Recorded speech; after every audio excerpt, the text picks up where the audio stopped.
everyone. Thanks for listening and welcome to God's Plan, Your Part, a podcast where our goal is to read the entire Bible in a year, seeking to understand God's plan of redemption while discovering daily and practically your part in it. Hey, everybody, look at you. It's day 2. We're trying to read the whole Bible together. My name is Ryan. I'm here with Jenny. Hello. And today we're looking at Genesis 4 to 7. And really, no matter what your experience or past with the Bible, maybe you know a lot about it, maybe you don't. We cover a lot of ground very quickly. So yesterday we ended with sin and the fall. Today we're going to look at Cain and Abel all the way through to the flood with Noah's family on the boat and it raining. So we're going to cover a lot of ground. There's not a lot of text to support all of these stories. So we actually had a little bit of a interaction before we started recording the episode where it's a lot happened here and there's not much. A lot of history comes from 2 sentences. So what we want to do is just dig into this, see what stuck out to us, and see what we can get out of it from the reading today. So what'd you see? Just starting out in chapter 4, I really kind of honed in on what seems to me as Cain's curse. So looking at this story for what seems like the millionth time, some things that really stuck out were the offerings that both of the brothers brought. So Cain brought his offering of what I've always thought of as the crops, the vegetables, whatever. And I always think of Abel as the one who brought the meat. And in my, I guess, naive understanding, I always pictured these as, well, God clearly likes the meat. They're more hefty, offering more. But it's not necessarily so much of what they're bringing, it's how they're bringing what they're bringing. And so that brought a little bit of clarity to me. But at the same time, something else that caught my attention was that after Cain kills his brother, God seeks him out again, just like we saw in the first chapters of hey, what are you doing? What's wrong? What's going on?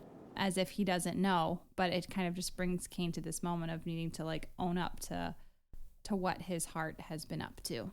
It's funny. It's a great example of we get a lot of story from not many lines.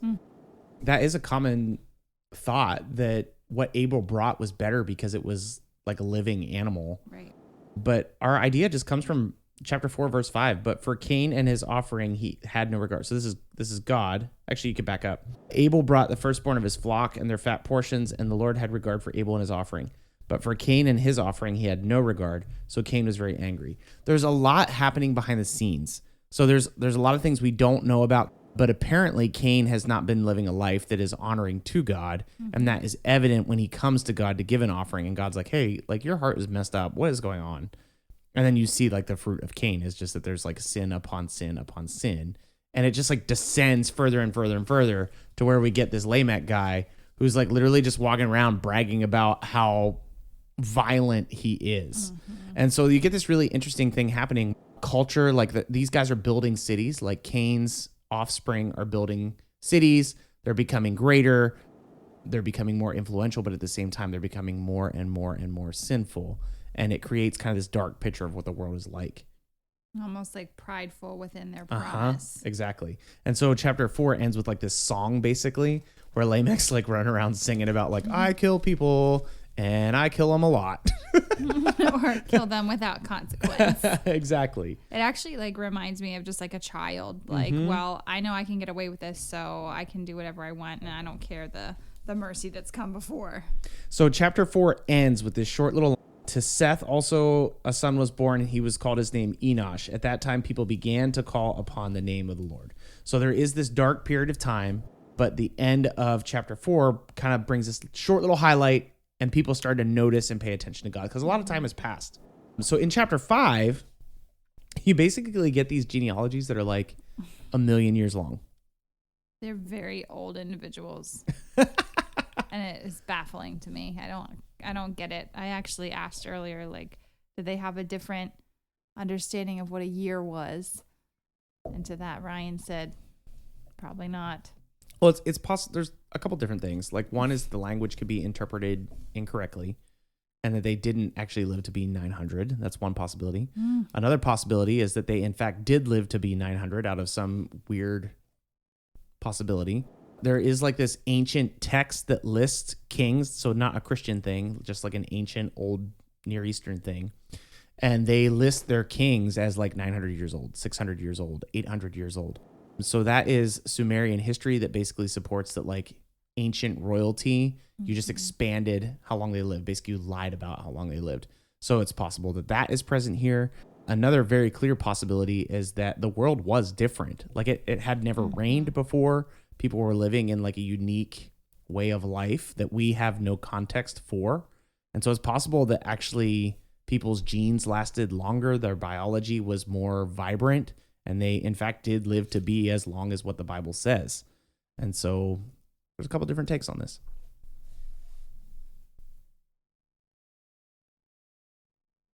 I also think it's interesting how in chapter 6, when you keep moving along, there is mention of in the first, what is it, the first couple verses?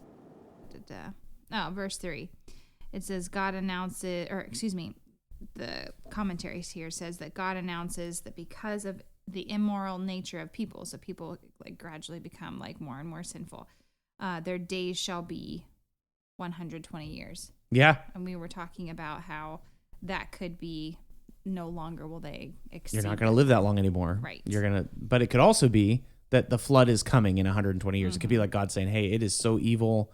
You guys only have 120 years left. And what kind of baffled me a little bit too was in chapter 6, it's like, okay, this is kind of where God like gloves off, like, okay, that's enough. I'm done. Like you guys have used up all your free chances I'm over it. Which makes me think like if it got that bad that God was just like, it's done. How have we not met that quota yet? Like all the pain and the sin and the bad things that happen wild in our world today. Like how have we not hit this maximum yet?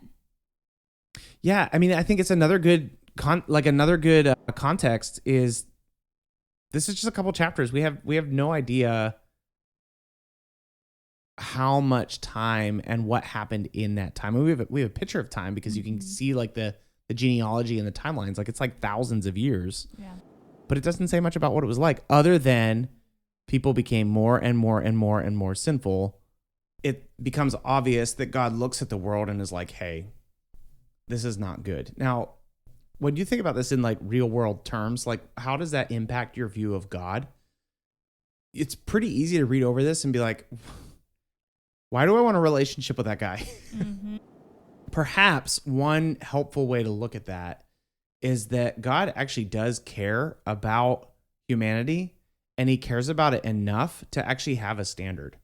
So if you think about it in terms of like if God would have looked at how evil the world was, right? We know that violence is increasing. We know that people are turning away from him. So what that means is the world became more and more separate from God.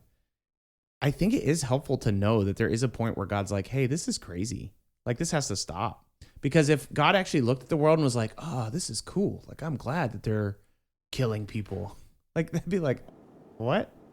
So perhaps what separates our God from like all this made up stuff is actually the fact that he does have a standard. And when people don't meet that standard, it's problematic. My brain is like, I feel like, what if I existed in that time? I would feel like such a failure. Like, I don't do well when I'm told, like, that's not right, that's not good. Or, like, so bad that someone is that hands off or needs to back away. It's pretty serious. No matter what, it's pretty serious. It's just crazy to me. That's all. I have no words. So out of all this fallen, sinful nature, you kind of have two lines. You have people that did not walk with God, and you have people that do walk with God. That's a clear theme throughout these couple of chapters. It becomes obvious that Noah is somebody who does walk with God. He comes from this line of people who honor God. Actually, Enoch would be like one of his early grandfathers. Actually was taken away. There's two people in the Bible that are just whisked away by God, Enoch and Elijah. It's kind of wild, huh? But it helps to create this idea that there are those who are evil and those who are righteous before God. What about Noah? Why didn't he get taken away? Because Noah was living a righteous life. Somehow he stood out and God had mercy on him. So that's why. So then we hit chapter 7. Mm-hmm. And we have some questions about the typical 2x2. Apparently it was some 7x7. Yeah, isn't that interesting? If you look at chapter 7, verse 2, take with you 7 pairs of all clean animals, male and his mate, a pair of animals that are not clean. So there's 7 pairs of clean animals and a regular old pair of unclean animals. We'll hear about this more in Leviticus and in Deuteronomy, but this seems to be some kind of like sacrificial significance. The standards still mattered. Well, basically God's saying like, hey, you're going to need extra animals that I'm going to require for sacrifices. Right. So like the bar is still just as high. So he has this in mind. Noah takes extra animals because of that. And then on the other side of the flood, there's going to be more of those kinds of animals so that they can support right relationship with God. But you have this righteous guy, Noah. His family is saved from this flood. These people have never seen rain before. It does say in chapter 6 and 7, basically, that the water came from the sky and from the ground. Like everything burst out. And so basically there's this incredible flood that lasts for quite a while. All right, so that is Genesis 4 to 7. It's a little bit of a strange passage in that Cain kills Abel. Doesn't seem like they were walking according to God's plan, but somehow God is in control of all of this. So what's our part in this? What do we do with this?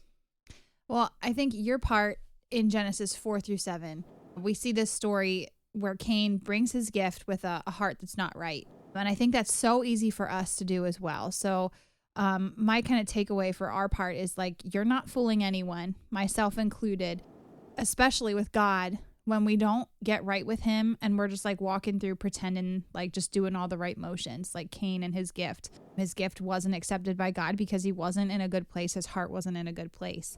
So I think just some encouragement is like today, throughout your day, just ask God to reveal some of that stuff, some of that gross stuff that we're just carrying around with us, even bringing to God, but just kind of turning a blind eye to. Just ask him to reveal that to you in your day today. And I encourage you to ask God to set you free of what it is that's holding you back from not being fully right with God, and also to look for those ways that you can kind of step in the right direction to get past that so that it doesn't continue to hold you back from having that right relationship with the Lord and serving him in the way that he has created you to. Genesis 4. Now Adam knew Eve, his wife, and she conceived and bore Cain, saying, I have gotten a man with the help of the Lord. And again she bore his brother Abel. Now Abel was a keeper of sheep, and Cain a worker of the ground. In the course of time, Cain brought to the Lord an offering of the fruit of the ground, and Abel also brought of the firstborn of his flock, and of the fat portions. And the Lord had regard for Abel and his offering, but for Cain and his offering he had no regard. So Cain was very angry, and his face fell. The Lord said to Cain, Why are you angry, and why has your face fallen? If you do well, will you not be accepted? And if you do not do well, sin is crouching at the door. Its desire is contrary to you, but you must rule over it. Cain spoke to Abel his brother, and when they were in the field, Cain rose up against his brother Abel and killed him. Then the Lord said to Cain, Where is Abel your brother? He said, I do not know. Am I my brother's keeper? But the Lord said, What have you done? The voice of your brother's blood is crying out to me from the ground. And now you are cursed from the ground, which has opened its mouth to receive your brother's blood from your hand. When you work the ground, it shall no longer yield to you its strength. You shall be a fugitive and wanderer of the earth. Cain said to the Lord, My punishment is greater than I can bear. Behold, you have driven me away today away from the ground, and from your face I shall be hidden. I shall be fugitive and a wanderer on the earth, and whoever finds me will kill me. Then the Lord said to him, Not so. If anyone kills Cain, vengeance shall be taken on him sevenfold. And the Lord put a mark on Cain, lest any who find him should attack him. Then Cain went away from the presence of the Lord and settled in the land of Nod, east of Eden. Cain knew his wife, and she conceived and bore Enoch. When he built a city, he called the name of the city after the name of his son Enoch. To Enoch was born Irad, and Irad fathered Mahujel, and Mahujel fathered Methushel, and Methushel fathered Lamech. And Lamech took 2 wives. The name of one was Ada, and the name of the other Zillah. Ada bore Jabal. He was the father of those who dwell in tents and have livestock. His brother's name was Jabal, and he was the father of those who play the lyre and pipe. Zillah also bore Tubal Cain. He was the forger of all instruments of bronze and iron. The sister of Tubal Cain was Naamah. Lamech said to his wives, Ada and Zillah, hear my voice. You wives of Lamech, listen to what I say. I have killed a man for wounding me, a young man for striking me. If Cain's revenge is 7-fold, then Lamech's is 77-fold. And Adam knew his wife again, and she bore a son and called him the name Seth. For she said, God has appointed me for another offspring instead of Abel, for Cain killed him. To Seth also a son was born, and he called his name Enosh. At that time, people began to call upon the name of the Lord. This is the book of the generations of Adam. When God created man, he made him in the likeness of God. Male and female he created them, and he blessed them, and he named them man when they were created. When Adam had lived 130 years, he fathered a son in his own likeness after his image, and named him Seth. The days of Adam after he fathered Seth were 800 years, and he had other sons and daughters. Thus all the days that Adam lived were 930 years, and he died.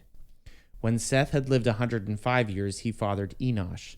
Seth lived after he fathered Enosh 807 years, and had other sons and daughters. Thus all the days of Seth were 912 years, and he died. When Enosh had lived 90 years, he fathered Kenan. Enosh lived after he fathered Kenan 815 years, and had other sons and daughters. Thus all the days of Enosh were 905 years, and he died.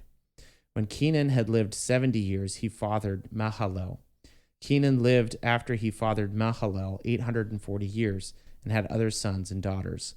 Thus all the days of Kenan were 910 years, and he died. When Mahalalel lived 65 years, he fathered Jared. Mahalalel lived after he fathered Jared 830 years, and had other sons and daughters. Thus all the days of Mahalalel were 895 years, and he died.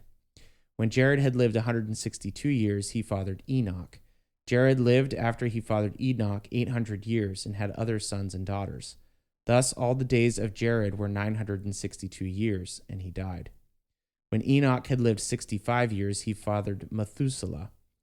Enoch walked with God after he fathered Methuselah 300 years, and had other sons and daughters. Thus all the days of Enoch were 365 years. Enoch walked with God, and he was not, for God took him. When Methuselah had lived 187 years, he fathered Lamech. Methuselah lived after he fathered Lamech 782 years, and had other sons and daughters.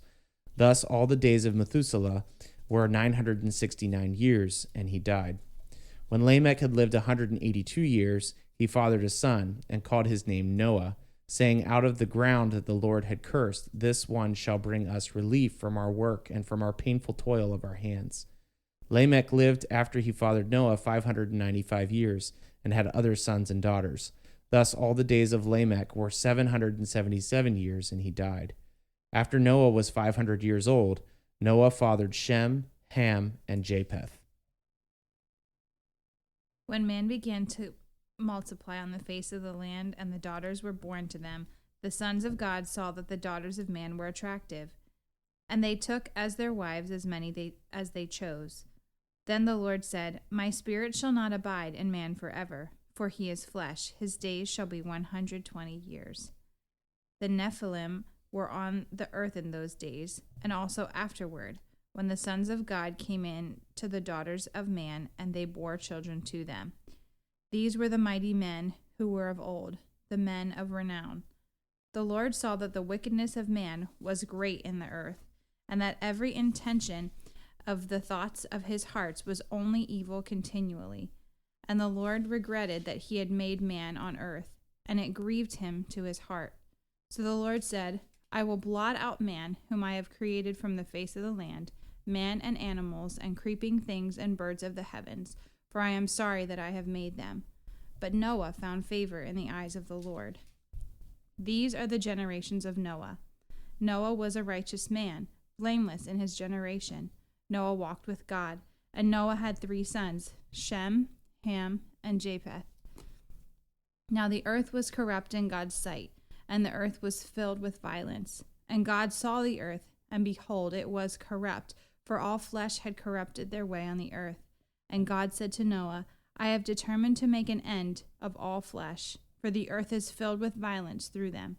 Behold, I will destroy them with the earth. Make yourself an ark of gopher wood. Make rooms in the ark, and cover it inside and out with pitch. This is how you are to make it. The length of the ark 300 cubits, its breadth 50 cubits, and its height 30 cubits. Make a roof for the ark, and finish it a cubit above, and set the door of the ark in its side. Make it lower, second, and third decks.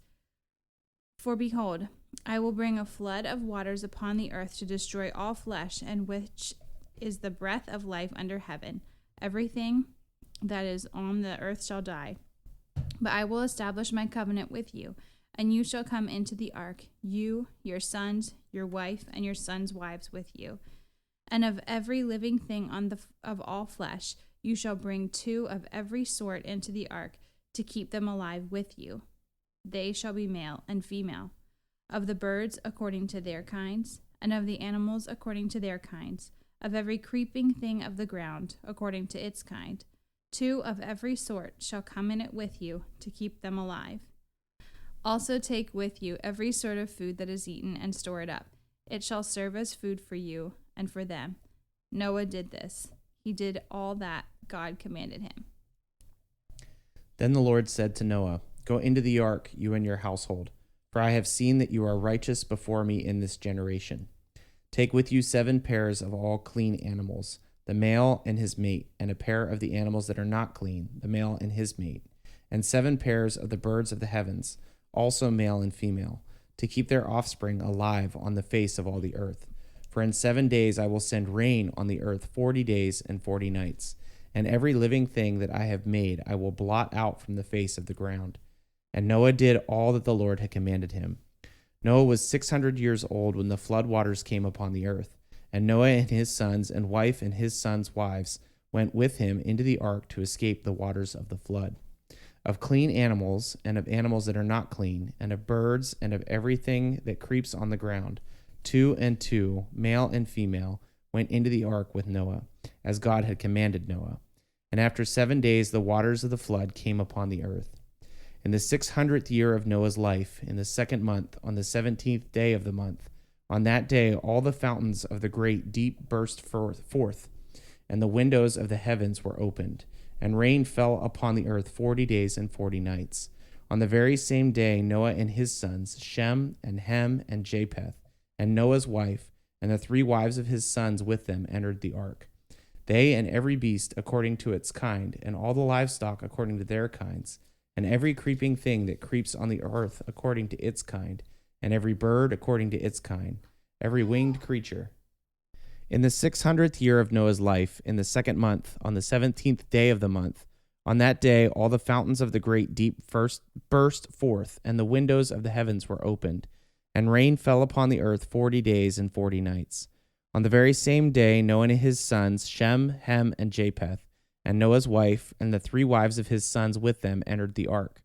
They and every beast according to its kind, and all the livestock according to their kinds, and every creeping thing that creeps on the earth according to its kind, and every bird according to its kind, every winged creature.